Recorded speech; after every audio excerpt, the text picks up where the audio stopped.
So today I'm gonna do this intro to SQL course.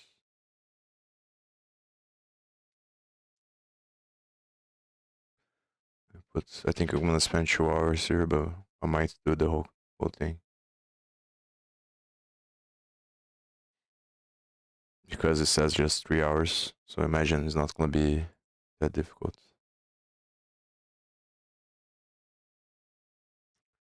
Introduction. Structure Query Language or SQL. I saw some stuff about this on the Free Code Camp as well, by the way.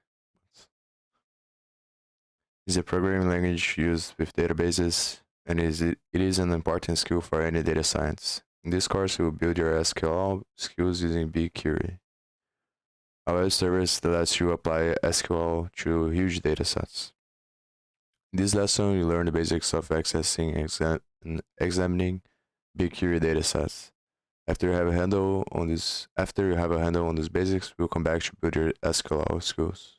Your first BigQuery commands. Choose BigQuery. We will import the Python package below. Google Cloud, import BigQuery. First step is the workflow. The workflow is to create a client object. As you'll soon see, this client object will play a central role in retrieving information from BigQuery datasets.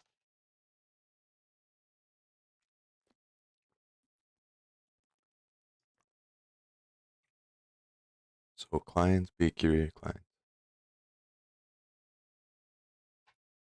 We work with a dataset of posts on Hacker News, a website focusing on computer science and cybersecurity news. BigQuery, each dataset is contained in a corresponding project. In this case, our Hacker News dataset is containing the BigQuery public data project. To access the dataset, we begin by constructing a reference to the dataset with the dataset method. Next, we use the getDataset method along with the reference we just constructed to fetch the dataset.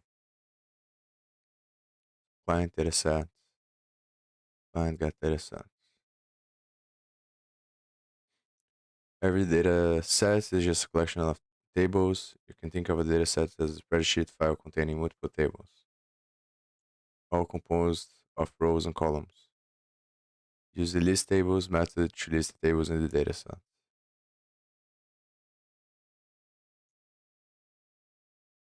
So, yeah. Similar to how we fetch the dataset, we can fetch a table. In the code cell below, we fetch the full table in the Hacker News dataset.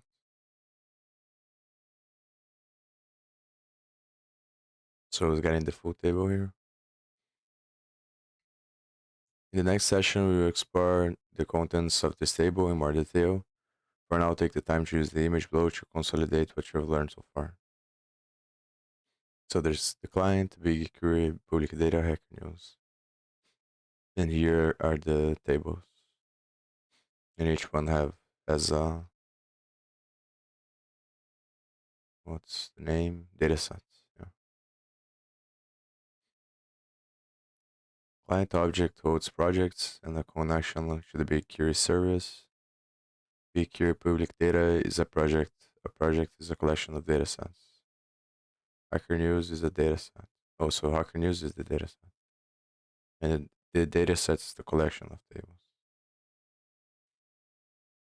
Okay. Table schema. The structure of a table is called its schema. We need to understand a table's schema to effectively pull out the data we want. In this example, we investigate the full table that we fetched above.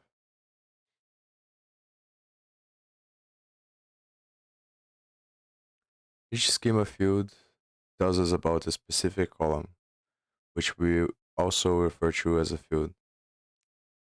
In order, the information is the name of the column, name, title, name of the column, the field type or data type in the column, the mode of the column. Nullable means that a column allows no values, and is the default description of the data in the column. The list field has the schema field.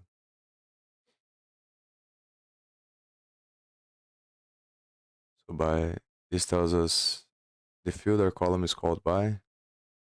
The data in this field is strings. No values are allowed, and it contains the usernames corresponding to each item's author.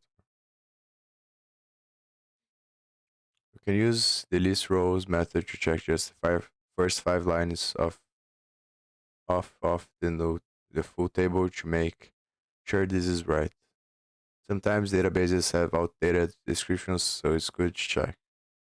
This returns a BigQuery row iterator object that can quickly be converted to a pandas data frame with the toDataFrame method.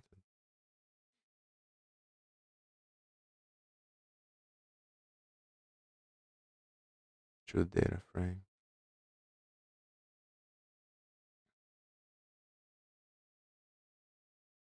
The list rows method will also let us look at just the information in a specific column. If we want to see the first 5 entries in the by column, for example, we can do that. So preview the first entries in the by column of the full table.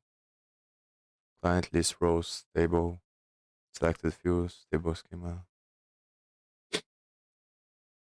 toFrame.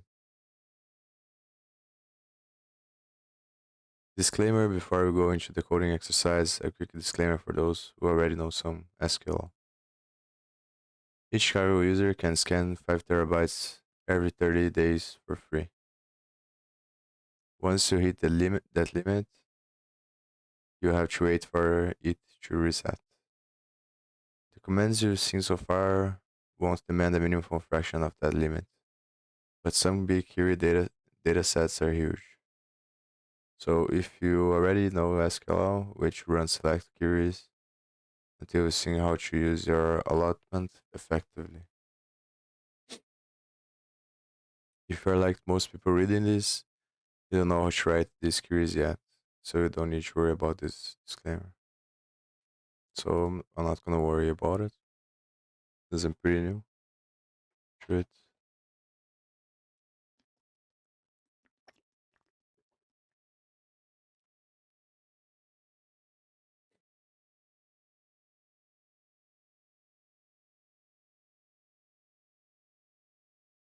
So introduction, just loading this stuff. It's not gonna be necessary.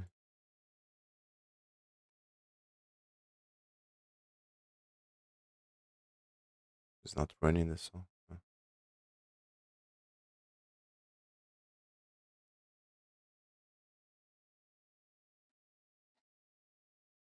So it's already creating the client. I'm getting this data set. Chicago crime, project BigQuery public data. API request, fetch data set.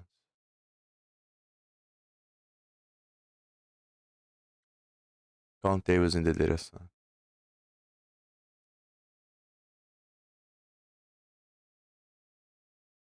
Something went wrong when loading that, probably.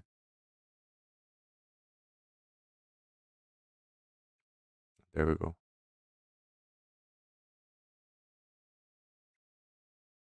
Count tables in the dataset. How many tables are in the Chicago crime dataset?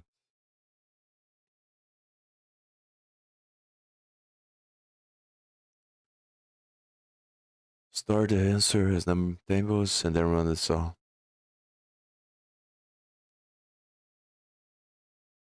I'll have to look at the tutorial. To be honest, forget about everything already.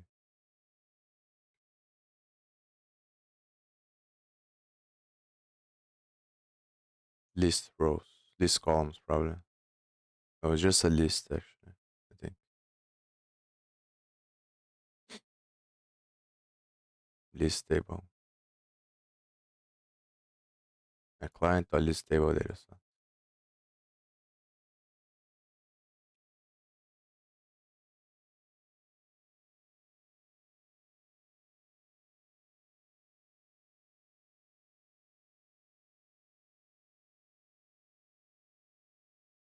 No, dataset ref. So yeah, this is the dataset. Get dataset. So it's just dataset, not dataset ref. List client. This. Oh, I did the wrong way.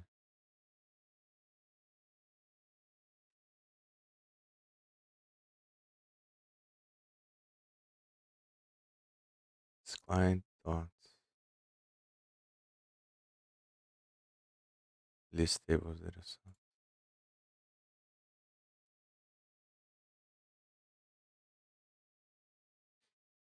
I think now it's correct.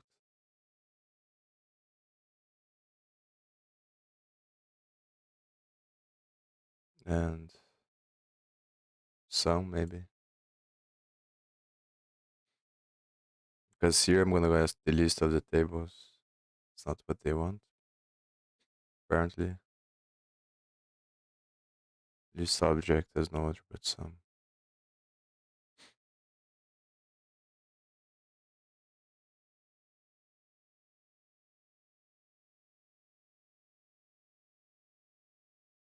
How can I do this?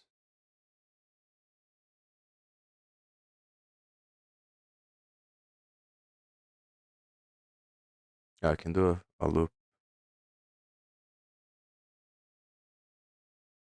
I can do a for loop and sum each one.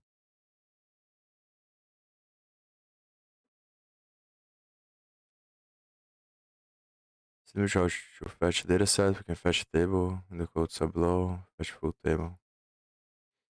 So this gets the table, the data set, table schema.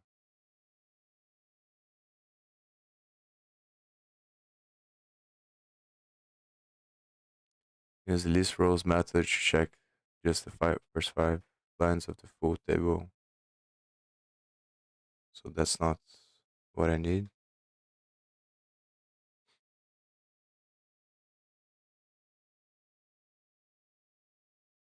So it has to be list tables, but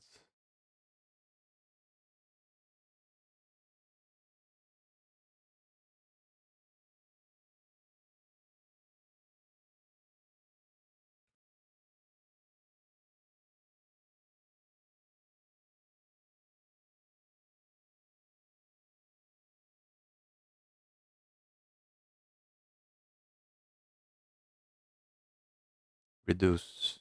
So I'm gonna use reduce.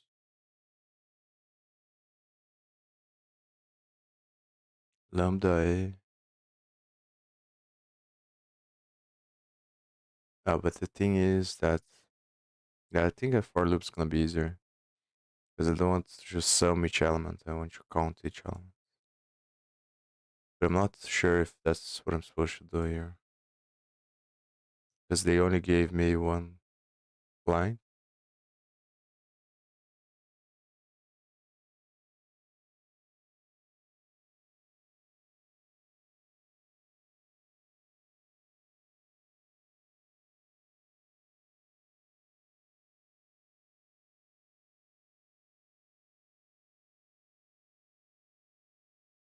Doesn't feel right, you know.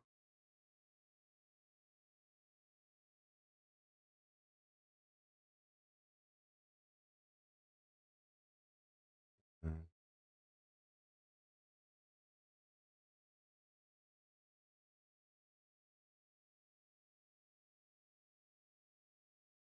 We can use length tables, or to get the index of a table of a list.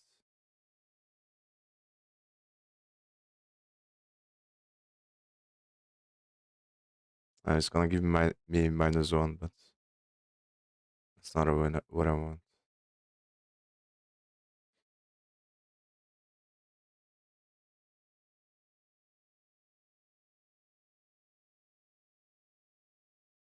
Oh, maybe I can just do length list. I'm talking about length tables. Nice. Let's see the solution that they give.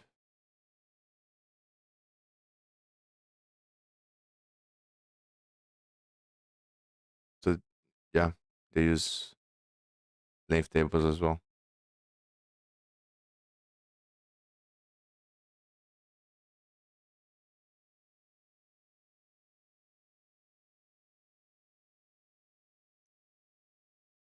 How many columns in the crime table have timestamp data?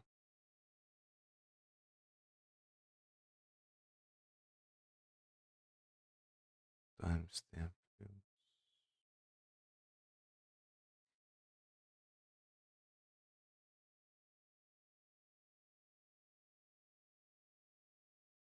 Client.get table. I feel like it's gonna be the last one.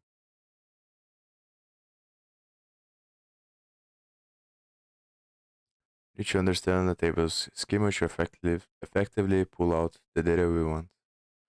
In this example, we investigate a full table that we fetched upon. So first you get the table, then you use table schema.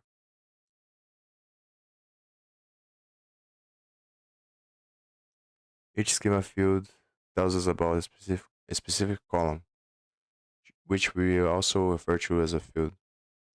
In order, the information is the name of the column, the field type, or the description. How many columns in the crime table have timestamp data?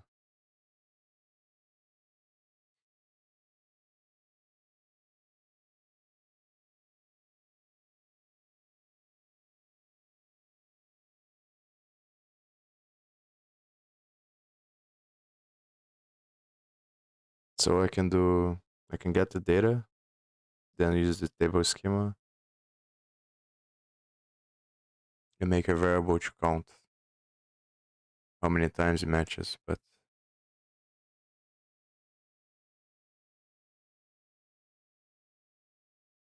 the previous one, they gave me one line and it was 2 lines, the answer. So I'm not sure if I can do a bunch of more lines or if I'm approaching it the wrong way.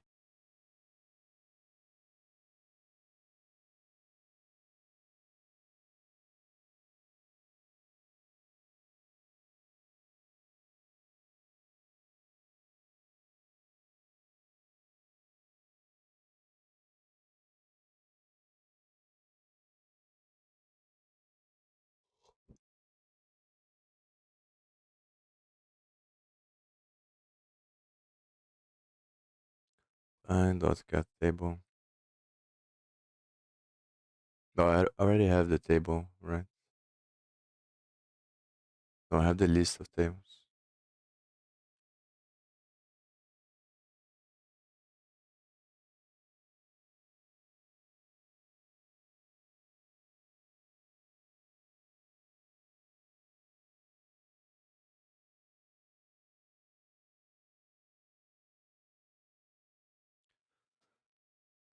How many columns in the crime table have timestamp data?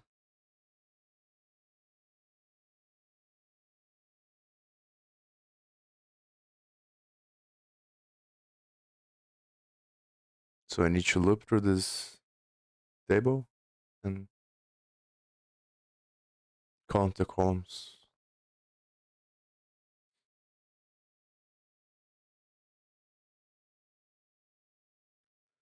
You should understand. Maybe I should use dot schema after it.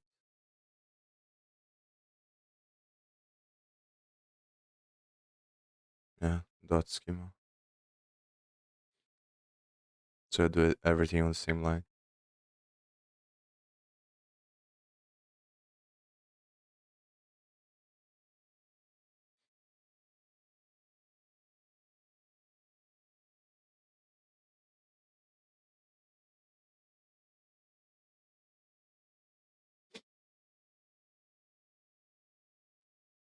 I think one thing that I also want to look at is structure of bar online, because it's difficult for me to understand.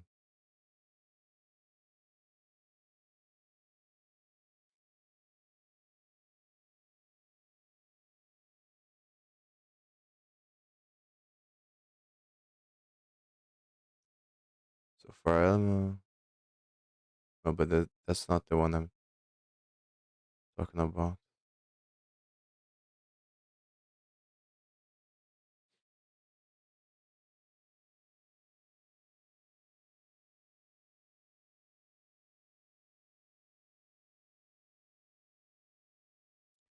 Simple syntax links comprehension. Just number for number in range. So the expression comes first.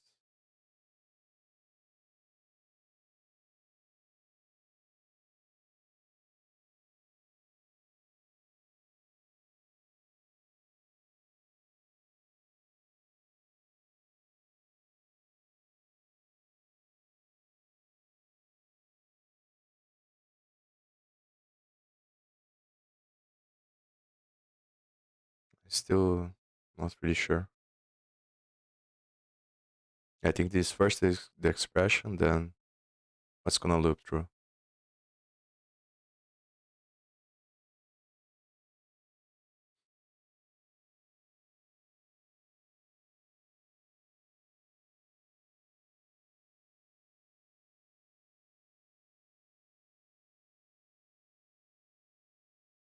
The condition comes after. That's what's a little bit weird. Because in my mind, they have to be both at the same spot.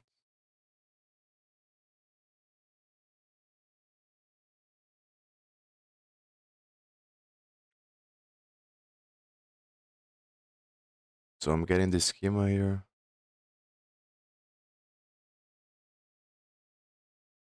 which is gonna be a list of schema fields. Each schema field tells us about a specific column, which we also refer to as a field. Information is name, field type, mode, description.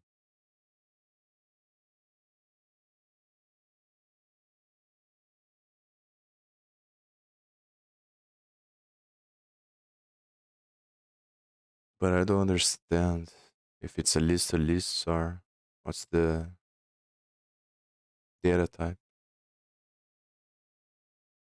We can use the list rows method to check just the first 5 lines of the full table to make sure this is right. Sometimes databases have outdated descriptions, so it's good to check. The query row iterator object that can quickly be converted to append as data frame to a data frame method.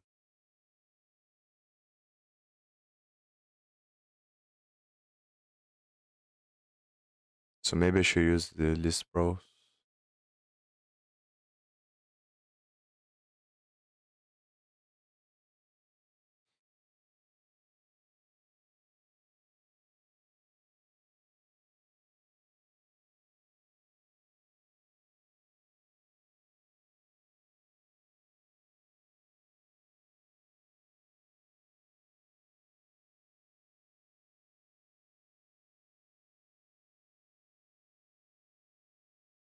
So maybe I can do client dot list rows.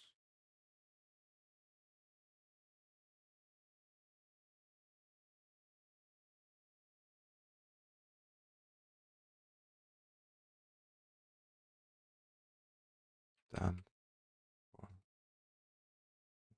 table if tab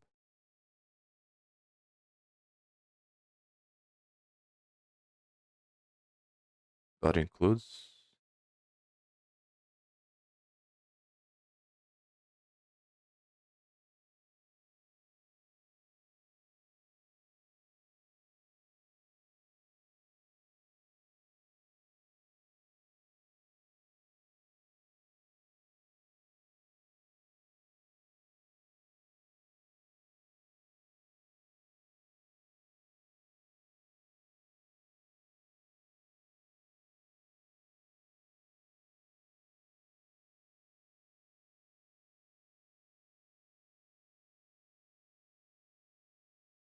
So if tab,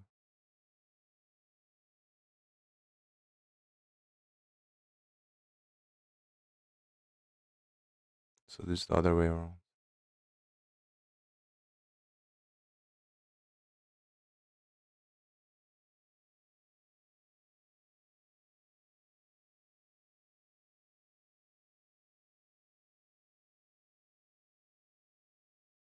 Maybe that's good. Let's see.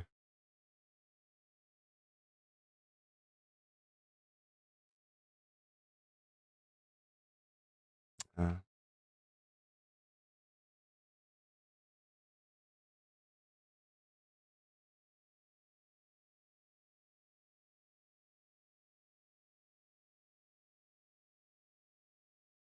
Table ID must be a fully qualified ID in a standard SQL format.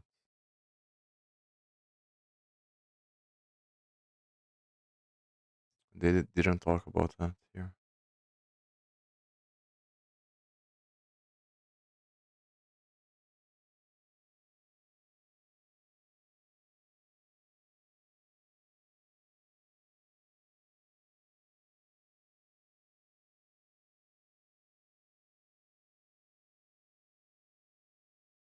So first you need to do this command.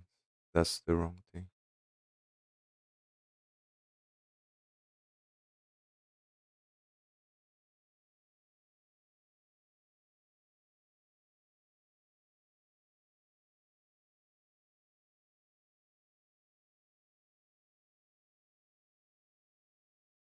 And this is the crime part.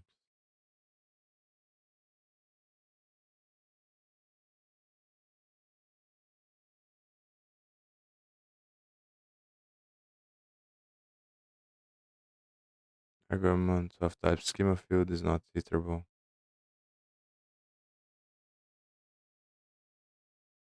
So it doesn't work like a list.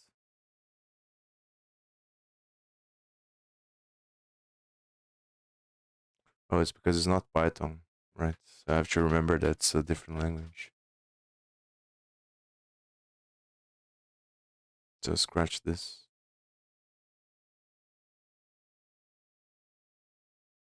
Yeah, so I don't know. I'm gonna look at the hint.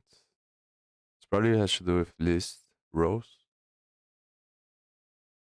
Fetch in the crime table, then take a look at the table schema and check the field type of each column. How many times does timestamp appear?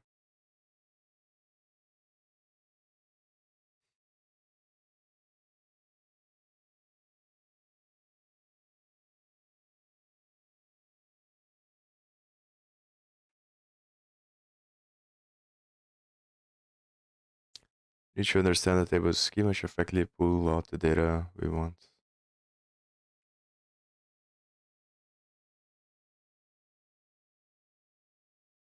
Which schema field tells us about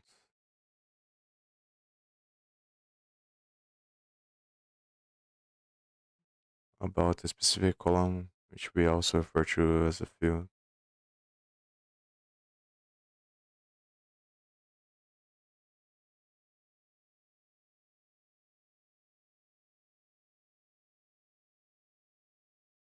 It is just a schema field.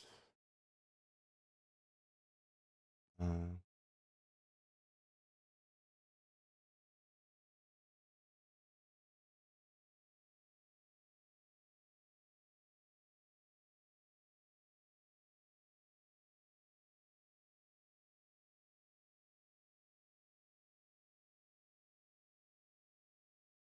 Length.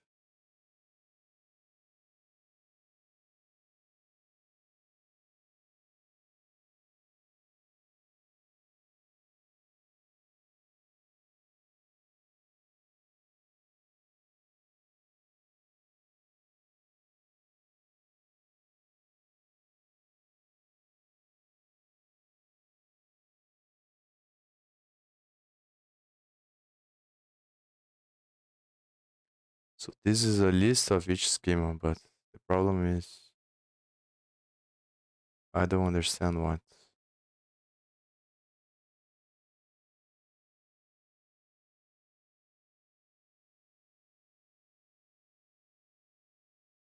And I don't think they talked about it here. What a schema field it really is. And how to loop through it.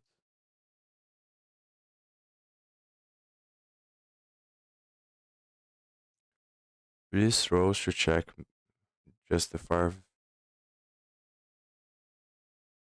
Just the first 5 lines of the full table to make sure this is right. Sometimes databases have outdated descriptions, so it's good to check.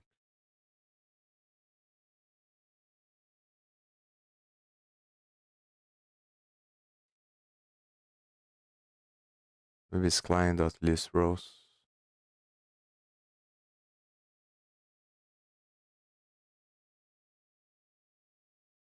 table.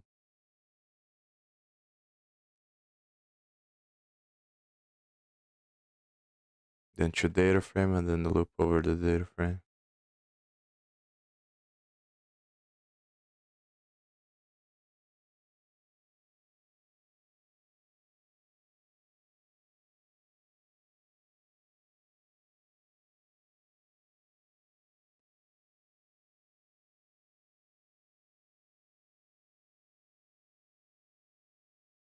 Or maybe I can use this selected fields.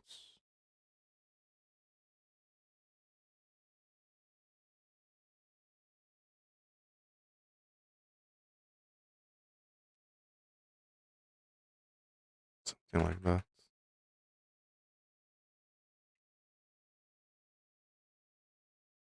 That I think is gonna give me an error there.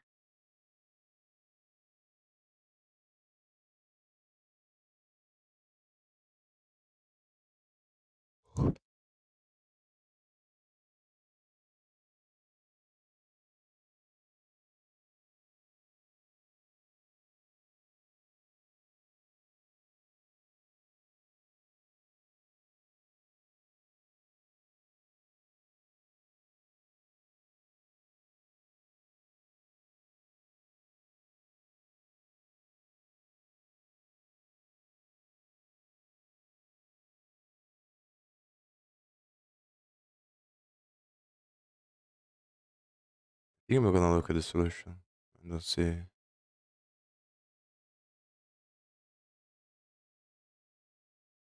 I'm just gonna look at the solution.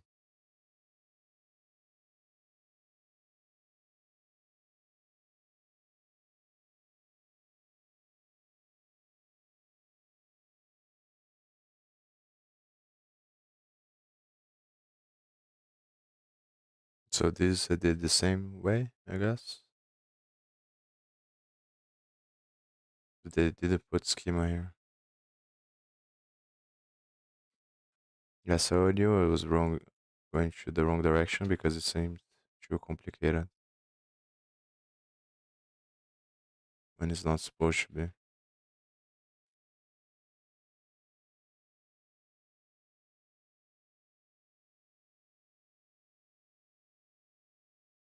No, I have to print the information then count manually.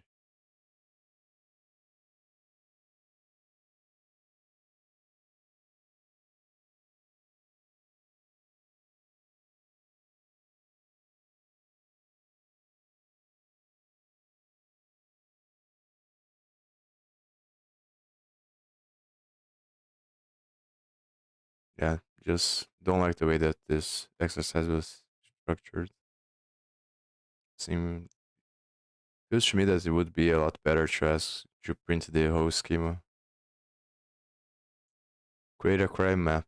If you wanted to create a crime, if you wanted to create a map with a dot at the location of each crime, what are the names of the two fields you'll likely need to pull out the crime table to plot the crimes on a map?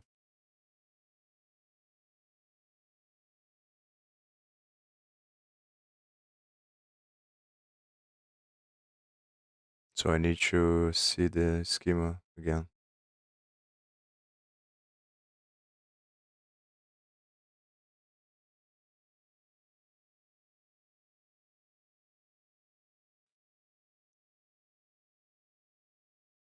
So and the crime on a map, location and longitude. Oh, it's probably longitude and latitude.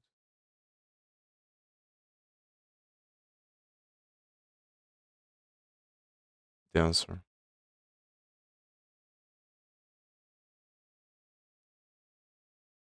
I don't know if the order matters here.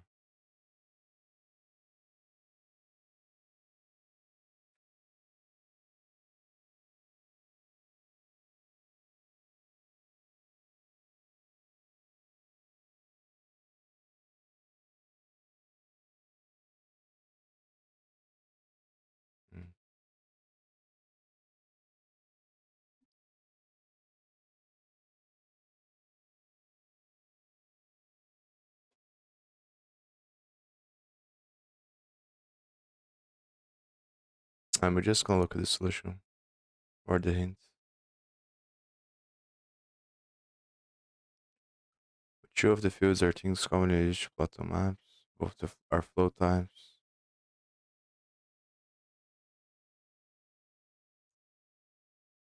There are a few columns that appear to have geographic data. Look at a few values with the list rows commands. Just see if you can determine the relationship to columns. It will still be hard to interpret, but it should be obvious how the location column relates to latitude and longitude. I'm just gonna look at the solution. Oh, it's on strings.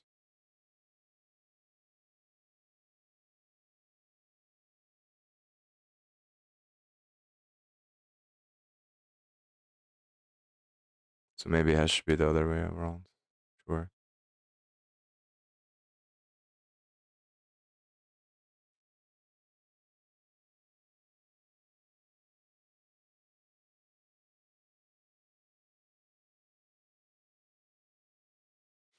I have to be honest, don't like the way that these exercises were structured at all.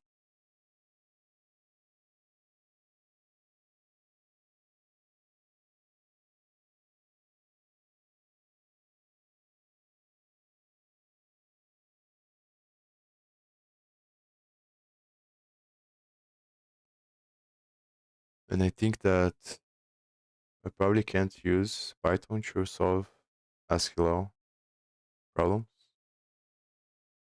because it's a different language. But maybe that's not correct. Introduction. Now that you know how to access and examine the dataset, you're ready to write your first SQL query. As you soon see, SQL queries will help you sort through a massive dataset to retrieve only the information that you need. We'll begin by using the keyword select from and where to get data from specific columns based on conditions you specify. For clarity, we work with a small imaginary dataset, path records, which contains just one table called path.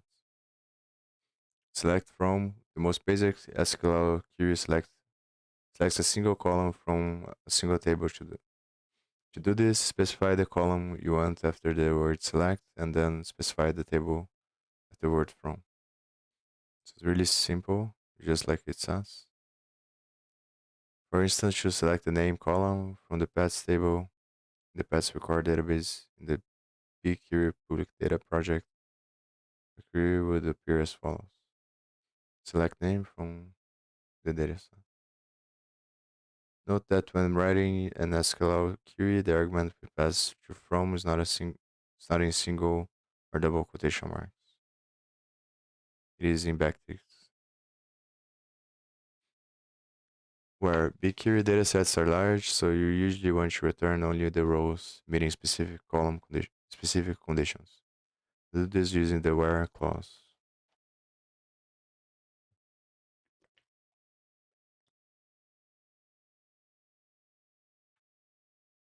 Here below returns the entries from the name column that are in rows, where the animal column has the text cat.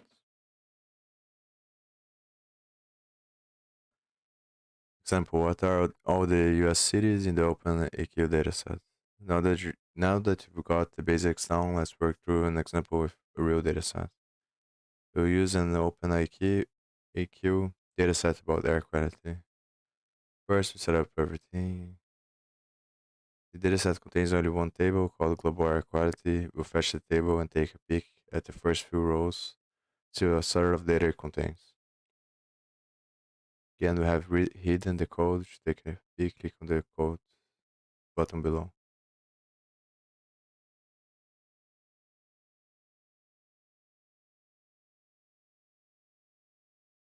Voting advantage data. Everything looks good, so let's put together a query. Say we want to select all the values from the city column that are in rows, where the country column is US or not United States.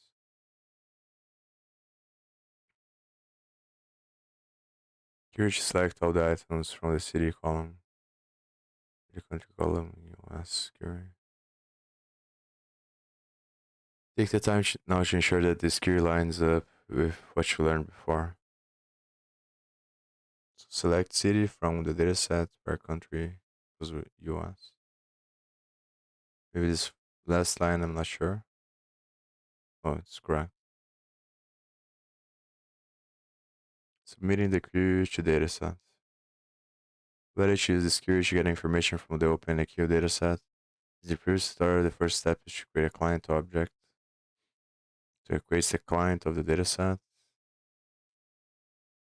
We begin by setting up the query with the query method. The method with the default parameters, but this method also allows us to specify more complicated settings. You can read about it in the documentation. We will revisit this later. Next, we run the query and convert the results to a pandas data frame. Query.json. So it builds the query before. Understand? Yeah. And then uses this query to get to put it as an argument here when it's using client.query. Then converts this to a data frame. Now we've got a pandas data frame called US cities, which you can use like any other data frame. What 5 cities have the most measurements? Value counts. We're curious, if you want multiple columns, you can select them with a comma between the names. And select all columns with this symbol here, like this.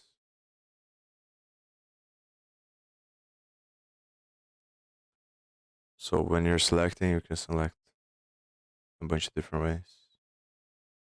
Also formatting, the formatting of the SQL query might feel unfamiliar. If you have any questions, you can ask in the comment section at the bottom of this page. What's up with the triple quotation marks? Answer this, tell Python that everything inside them is a single string. Even though we have line breaks in it. The line breaks aren't necessary, but they make it easier to read your query. You need to capitalize selecting from.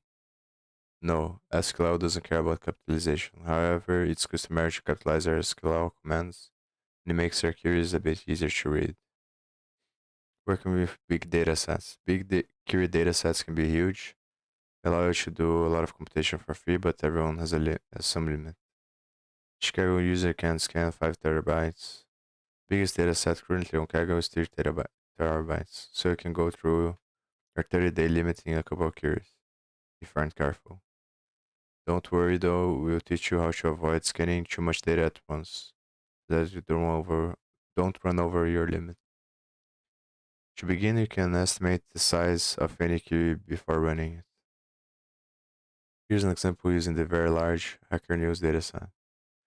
To see how much data a query will scan, we create a query job config object and set the dry run parameter to true. So I'm guessing that the reason people use SQL is to get data from a server. When you want to put some data on your server, it's going to be on a SQL format. And then to get the data from the server and put it on a data frame, you have to learn this stuff. That's probably why they store the database on SQL. But from what I see on the datasets, you can download directly from pandas data frames. So I'm not sure what's the difference on Kaggle specifically.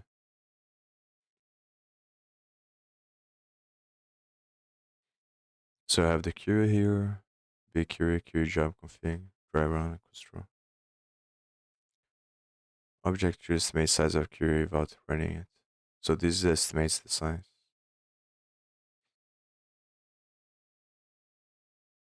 Client query.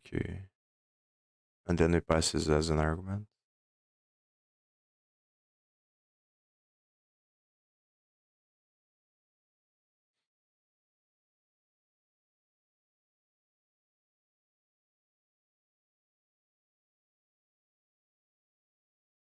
You can also specify a parameter when running the query to limit how much data you are willing to scan. Here's an example with low limit.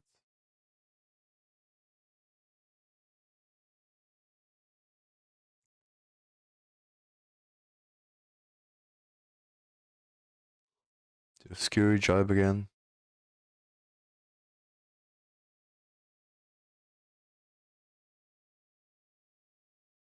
Maximum bytes build.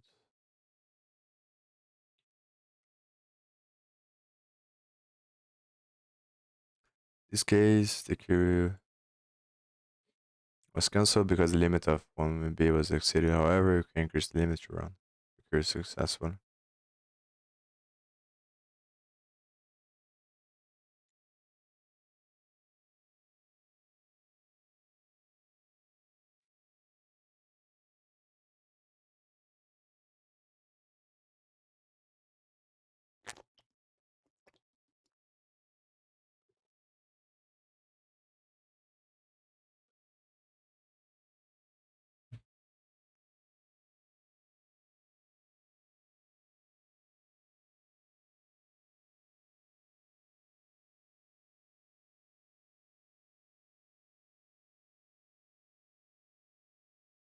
Not use client if max results is set. According to fetching data, the table data list endpoint.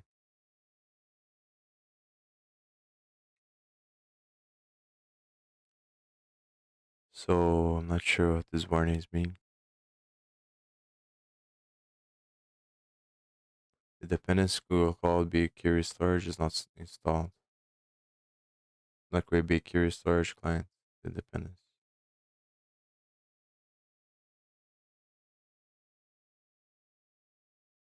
So this seems to be a problem on the backend of the site. Maybe I need to specify something, but they didn't say anything. So I'm not sure. Says it's complete. So here's creating the client, then getting the data set, getting the table,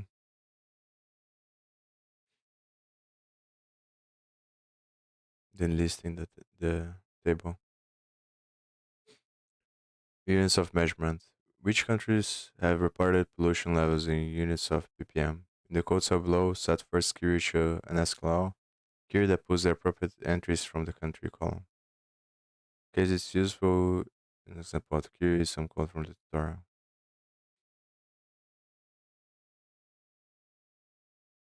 So it's gonna be three things like that.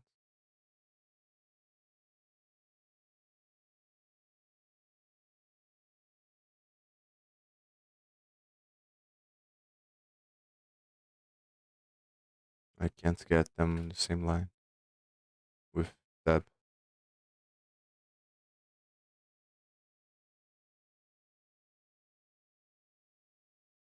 Countries, select countries from.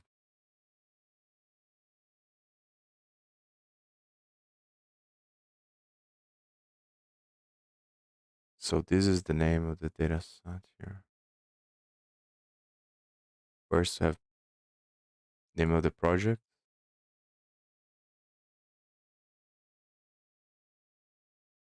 then dot, the name of the thing, and backticks to round. Yeah, that's how it works. So first the name of the project and the name of the data set, the table,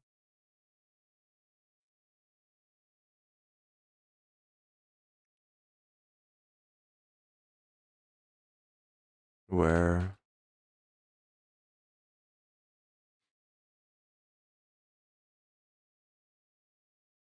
each country have reported pollution levels in units of ppm.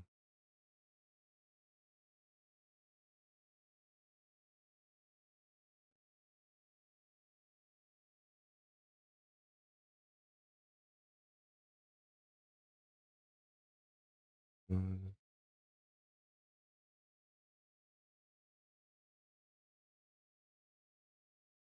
So I'm not sure now.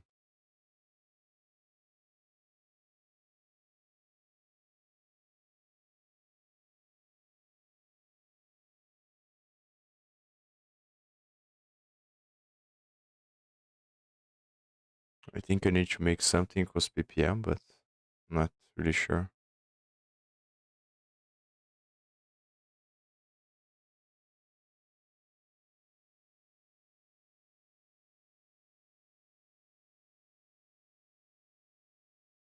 Which of these columns equals, oh, it's units equals, oh, but that doesn't make sense because, yeah, I'm not sure.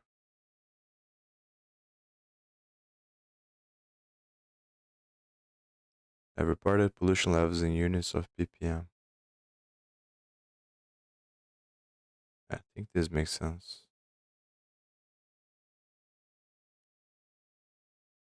Set up the query. Consider the query if it would use too much of your quota. The limit is set to 10 GB. So it's already done, I think. Your maximum bytes build was 10 to the power of 10. First query job, blind query first query, which is this. Job config was safe config, which is the safe configuration. And then it's passing to a data frame. So let's see if this works.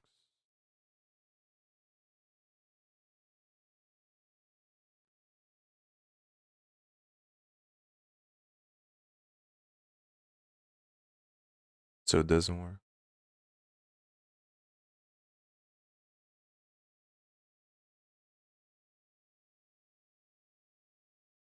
Yes, I'm gonna look at the solution then.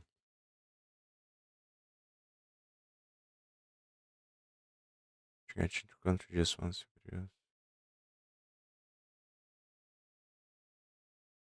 But it was exactly what I did, which is weird. So I assume that for some reason it's not loading the way that it's supposed to.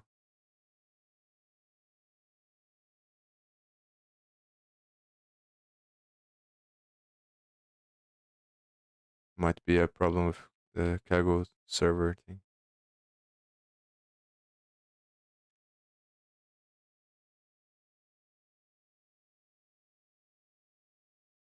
Oh, now it's correct. So maybe I wrote something wrong there.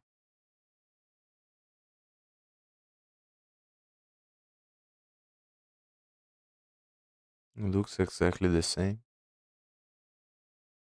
Oh, I didn't write this open AQ here. Or did I? Yeah, I didn't write open AQ. So it has to be first project and this thing here.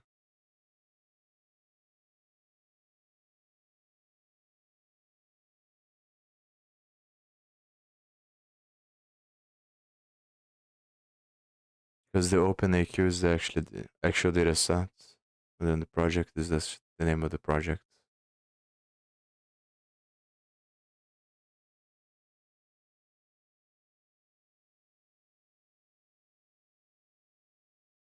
High air quality. Which pollution levels were reported to exactly 0?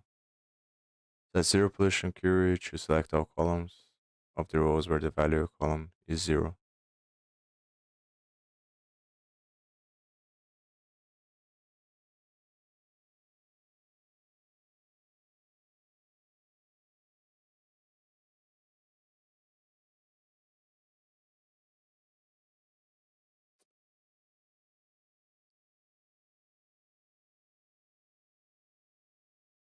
Actually, here we go.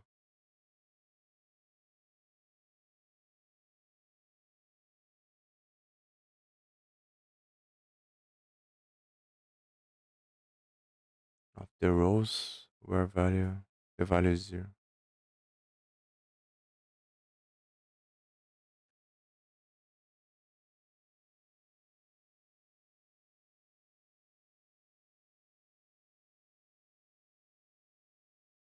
No, I don't know what choose. Oh, all columns is this thing.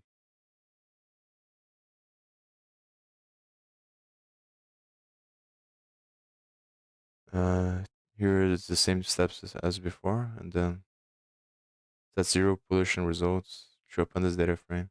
Then the query result.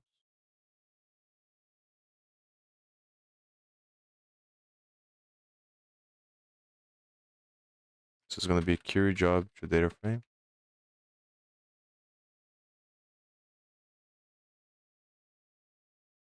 I think that's what's written. No, it's doesn't have caps lock.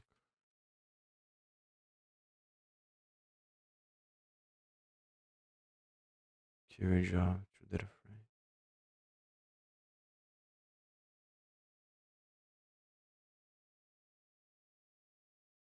Nice.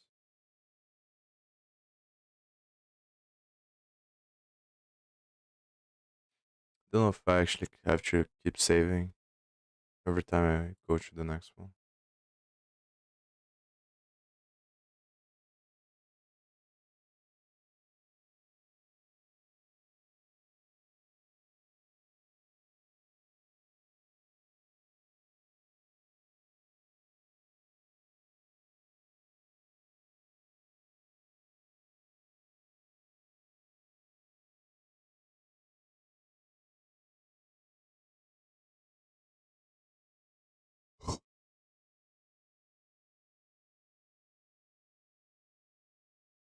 Now that you can select raw data, you're ready to learn how to group your data and count things within those groups. This can help you answer questions like how many of each kind of fruit has our store sold, how many species of animal has the vet. To do this, you'll learn about three new techniques: group by, having, and count. Once again, we use this made-up table of information like that. Count, as you may have guessed from the name, returns a count of things. If you pass in the name of a column, it will return the number of entries in that column. For instance, if we select count of the ID column in the pets table, it will return 4 because there are 4 IDs in the table. Count is an example of an aggregate function, which takes many values and returns one. Other examples of aggregate functions include sum, average, mean, and max. As you'll notice in the picture above, aggregate functions introduce strange column names like F0. Later in this story, we'll learn how to change the name to something more descriptive. Group by takes the name of one or more columns and treats all rows with the same value in that column as a single group when you apply aggregate functions like count. For example, say we want to know, so it's the same way that data frame works. Pandas data frame. You can use group by to group together rows that have the same value in the animal column while using count. Find out how many IDs we have in each group.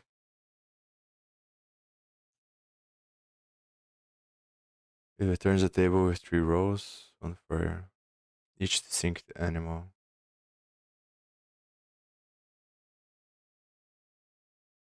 Having is used in combination with group by to ignore groups that don't meet certain criteria. So this query, for example, we will only include groups that have more than one ID in them. Since only one group meets the specified criterion, the query will return a table with only one row.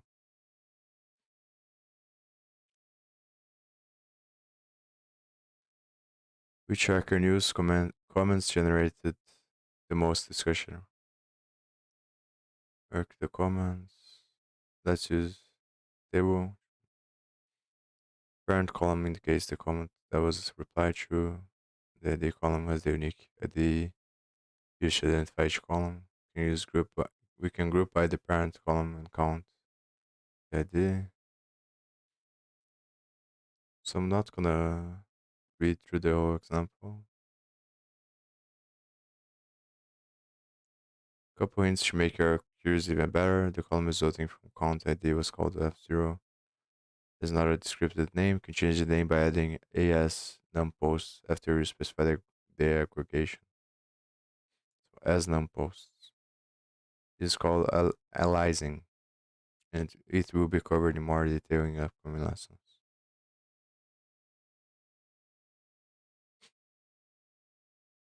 I think we're just gonna jump to the exercises and then come back in case it gets stuck.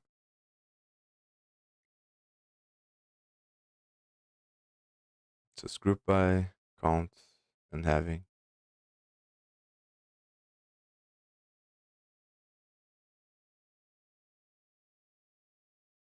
Maybe I should load the exercises before I even start reading the tutorials. So same stuff here, just preparing the stuff. Dataset table, and then listing the thing. Prolific commenters. Hacker News will actually send awards to everyone who has written more than 10,000 posts. Write a query that returns all authors with more than 10,000 posts as well as their post counts. Call the columns with post counts num posts.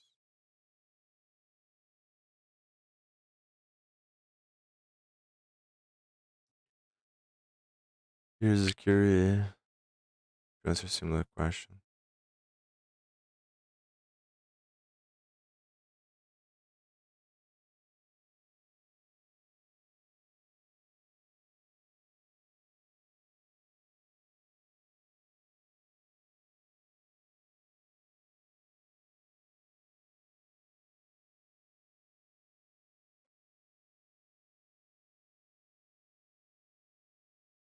Metaquery returns all authors with more than 1,000. So I think count's gonna be 10,000. Select authors. Or maybe it's grouped by authors. Author.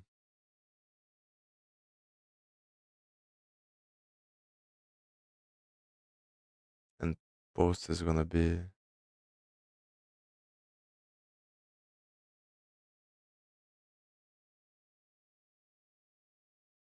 maybe it's looking at this the wrong way.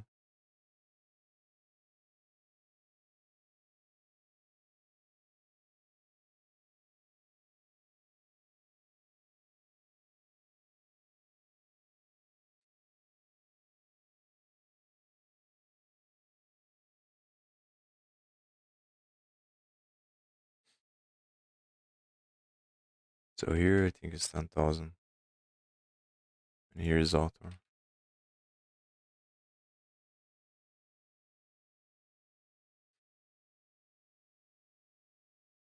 Correct. Nice.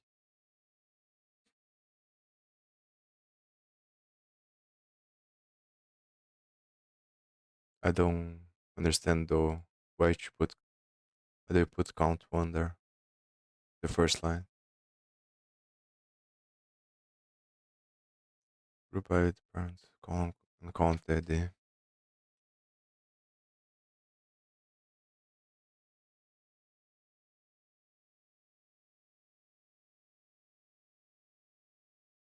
Returns a count of things. Passing the name. Pass the name of the column to return the number of entries in that column.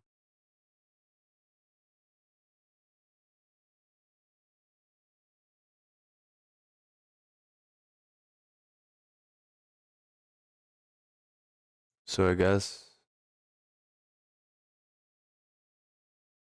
when you put one, it just returns the ones that it has.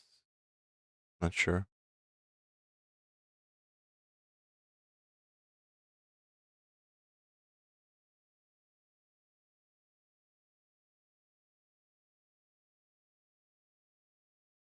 I think this part is the one.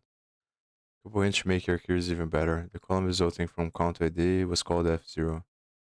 Not scripted. If you're ever unsure what you put inside the count function, you can do count one to count the rows in each group. Most people find it especially readable because we know it's not focusing on other columns. It also scans less data than if supplied column names, making it faster using less data. So count one just to count the rows. Using these tricks, we can rewrite our query.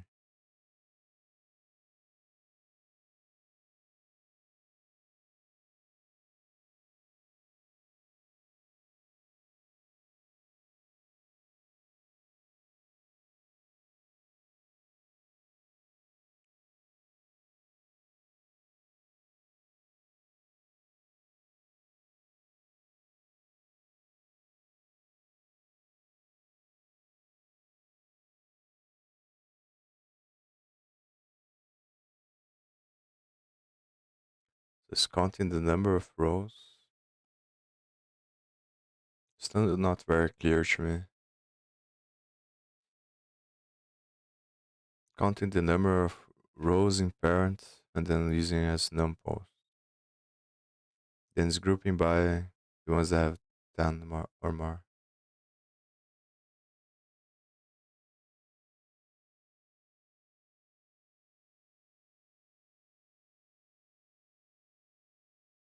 Yeah, I'm not sure if I understand this. I think I'm just gonna continue. So, deleted comments. How many comments have been deleted? If a comment was deleted, the deleted column in the comments table will have the value true.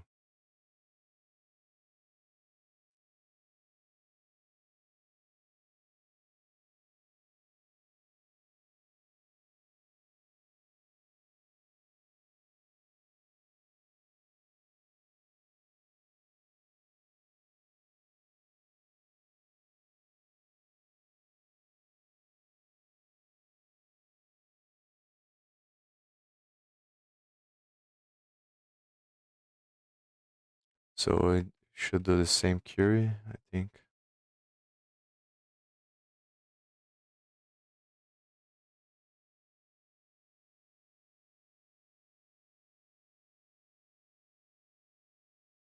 Maybe.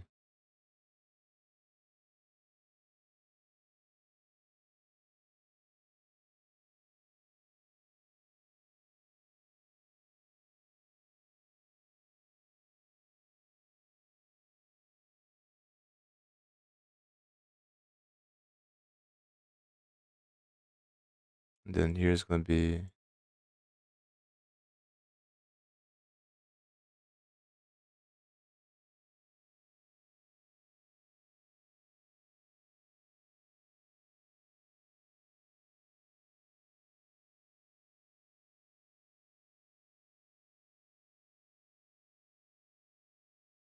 maybe that's it.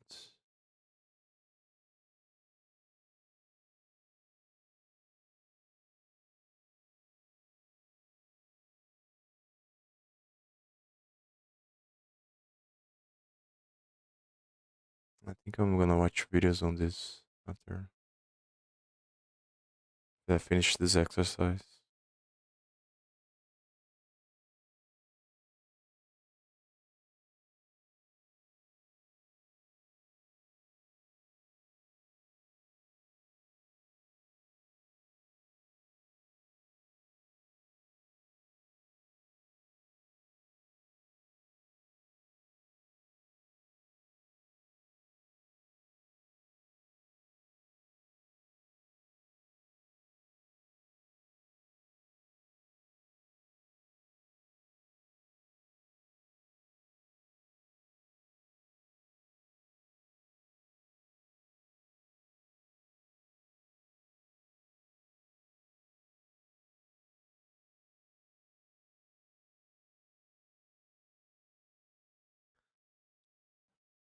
So this is gonna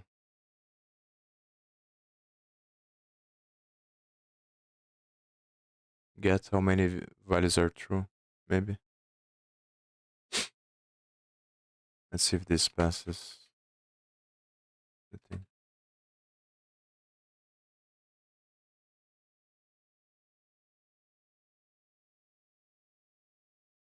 If I do show data frame, value counts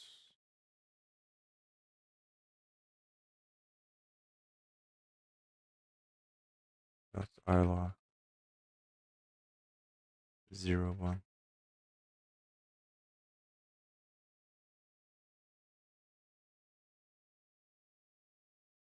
I think I'm gonna look at the solution.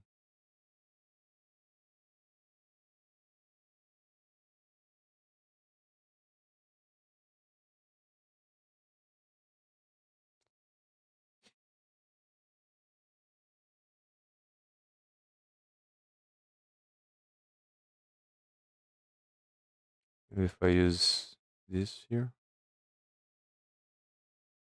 yeah, I have no idea.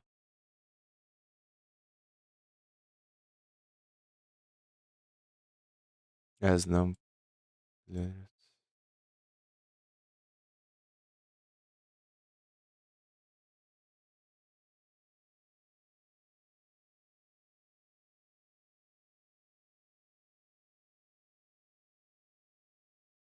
Hmm.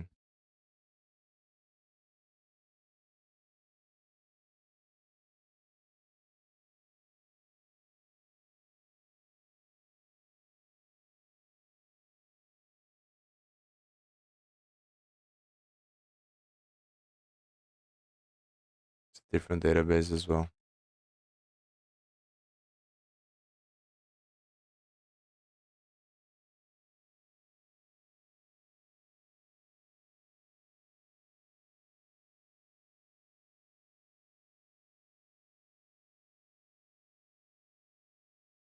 Forgot to erase this.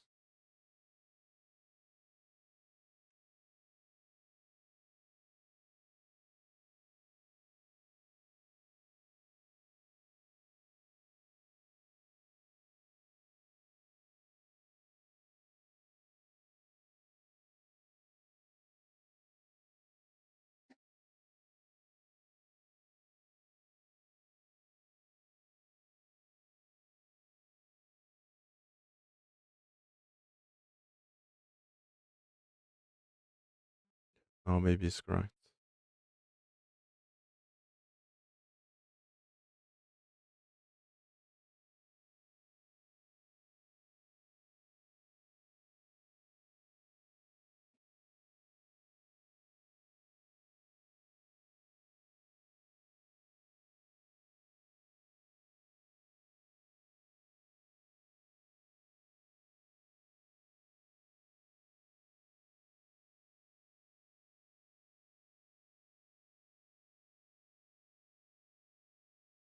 Oh, there's a typo here.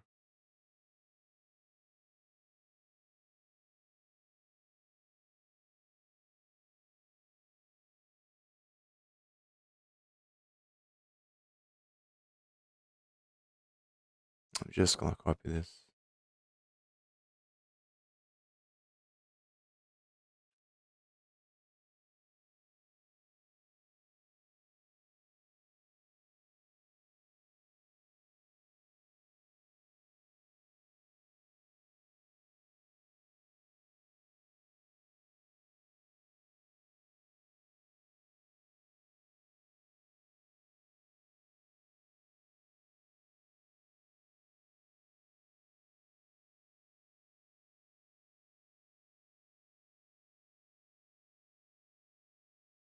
There we go. I think I'm gonna watch videos about this before I move on. And I'll probably do this in 2 parts.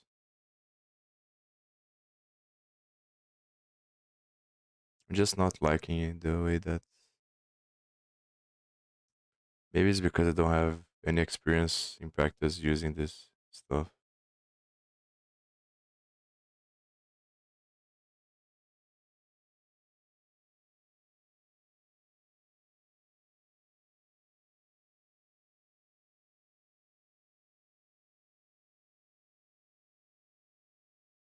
So I don't see the importance of it or what thing is gonna be useful to pay attention to, which ones are not.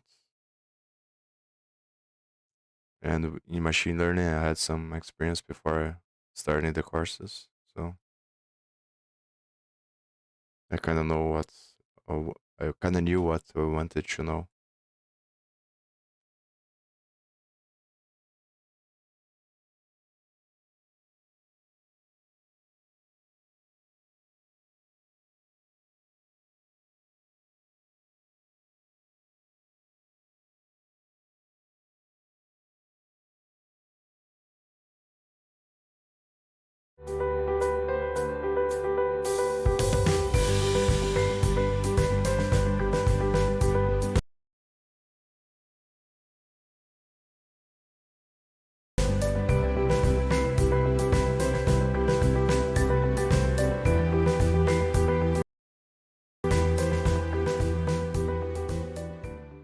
When we want information from a database, we write a query. The syntax is select field list from table name. Here we are using the DB Basics database context, and we're requesting all records and all fields from the shopping list table. In our results set, we see 7 rows and 3 columns. The keyword select requests information to be displayed, and the asterisk sign is a shortcut for saying we want all field names. The keyword from chooses a specific table. We are able to run this query to retrieve the information either by clicking the red execute button in the toolbar above or by pressing the F5 button on the keyboard. To start, make sure you've run your setup scripts and have opened a new query window. Now we want to run a query against the DB Basics database. One way to do that is to click this drop-down arrow and change it to DB Basics. Now, sometimes you'll notice that this drop-down arrow is disabled. That happens if you click on the left side of the screen.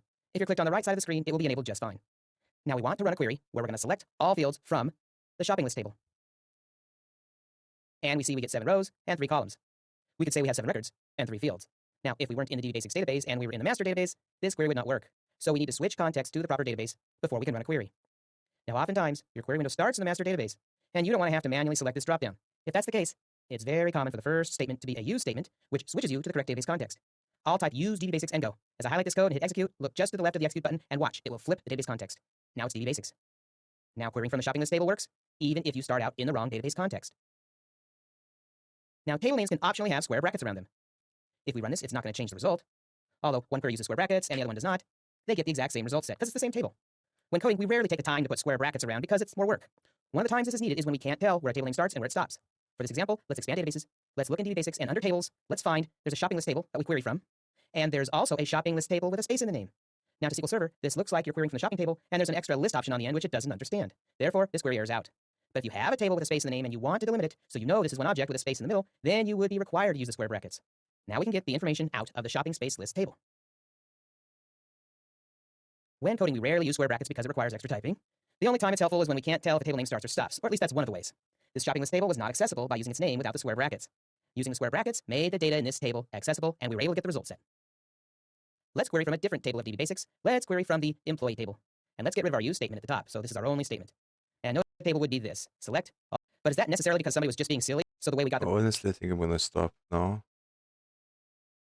Because I want to do some stuff off stream. And then I might come back today or some other day tomorrow, maybe, to finish this.